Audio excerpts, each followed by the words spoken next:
Hello friends, आप सभी का स्वागत करता हूं अपने यूट्यूब चैनल सच आर 24 में। दोस्तों, आज बात करूंगा यूपीपीसीएल टेक्नीशियन TG2 का कट ऑफ कितना जा सकता है इस बार। और कंपेयर भी करूंगा जो कि 2018 का जो वैकेंसी था और 2020 का वैकेंसी में कितना कट ऑफ जाने का संभावना है इस बार। तो सारी चीज़ें एनालाइज करेंगे इस वीडियो के अंदर, तो इस वीडियो को लास्ट तक देखिएगा। तो चलिए स्टार्ट करते हैं। तो देखिए दोस्तों, जो आपका टेक्नीशियन का कट ऑफ जो होता है वो तीन चीज़ों पर वेरी करता है, ठीक है। और ये तीन चीज़ें क्या होती हैं, तो देखिए पहली चीज़ तो ये होता है कि cut off depends on the number of vacancy that are requirement drive. पहला तो डिपेंड करता है कि आपकी वैकेंसी कितनी है इस बार, ठीक है। और जैसे कि आप सभी जानते हैं कि इस बार जो 600 प्लस वैकेंसी है, ठीक है। और जो 2018 में था उस पर लगभग 4000 वैकेंसी थी। तो उस टाइम का और इस टाइम का वैकेंसी के देखा जाए तो वैकेंसी इस बार काफ़ी कम है और इस बार कट ऑफ भी थोड़ा हाई जा सकता है मेरे हिसाब से। और बाकी चीज़, दूसरी चीज़ बात करें तो दूसरी चीज़ में होता है आपका पेपर का लेवल कैसा होता है, पेपर का लेवल कैसा आ रहा है और सारी शिफ्ट मिला के कैसा लेवल आता है। और दूसरी चीज़, इसमें नॉर्मलाइजेशन भी होता है आपका। तो आप अगर सोच रहे हो कि नॉर्मलाइजेशन होता है कि नहीं होता है यूपीपीसी में, तो यूपीपीसी में नॉर्मलाइजेशन होता है। और क्योंकि इसमें शिफ्ट होता है तो जितने भी शिफ्ट वाइज एग्जाम होते हैं उसमें नॉर्मलाइजेशन होता ही होता है लगभग। और खासकर जो टीसीएस एग्जाम कराता है, जो टीसीएस कंडक्ट कराता है एग्जाम, उनमें तो खासकर आपका नॉर्मलाइजेशन होता ही होता है। और जैसा कि आप सभी जानते हैं कि जो 19 को पेपर हुआ था और 20 को पेपर जो हुआ था इस बार, ये इनका जो लेवल था ये काफ़ी ज़्यादा टफ था। और बात करूँ 27 तारीख को, जो 27 को पेपर हुआ है इसका, अगर 27 तारीख की बात करूँ तो 27 तारीख का पेपर भी थोड़ा सा टफ था, मॉडरेट से ऊपर था।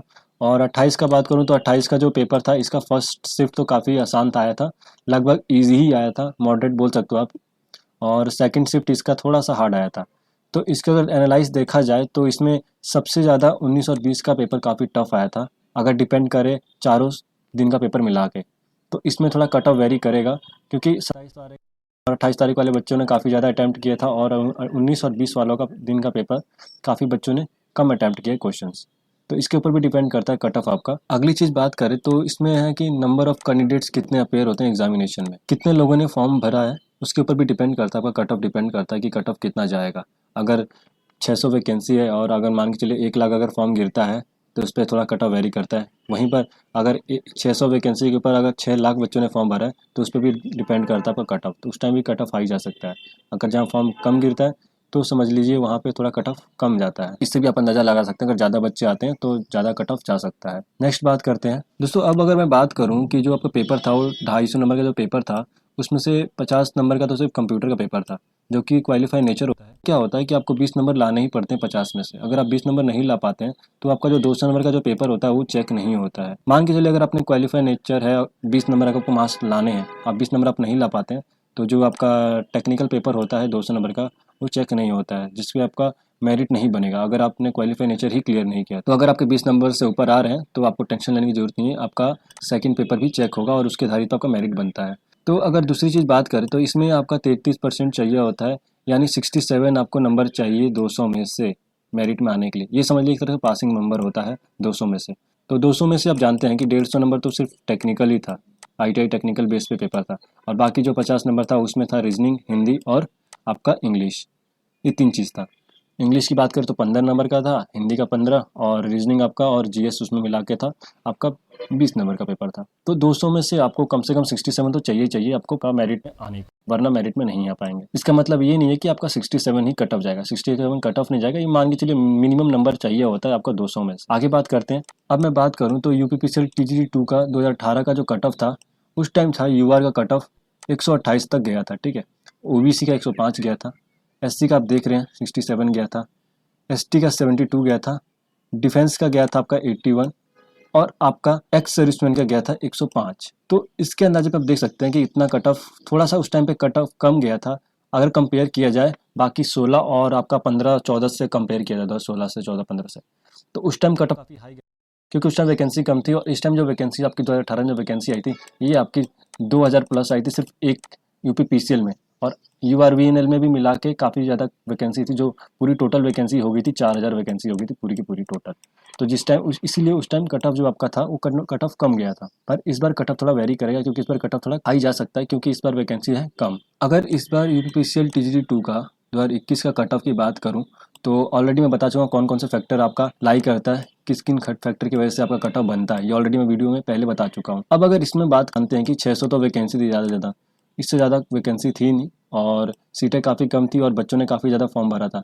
और ये 4 शिफ्ट में पेपर चला है, मतलब 4 दिन पेपर चला था आपका।